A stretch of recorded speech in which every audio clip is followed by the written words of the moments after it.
How to make life in infinite craft. Hello everyone, welcome to our channel. Let's see how we can do it. For this, just simply open up infinite craft and then drag earth over here, and after that you need to bring wind on earth, and this way we will be able to create dust.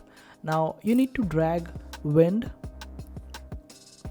and here on wind you need to drag fire, and this way we will be able to create smoke.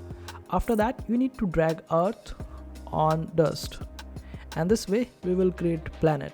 And now you need to drag water on smoke, and we will be able to create fog this way.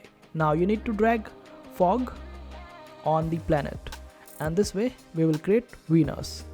Now you need to drag water and put it over here, and now you need to drag fire on the water and steam will be created.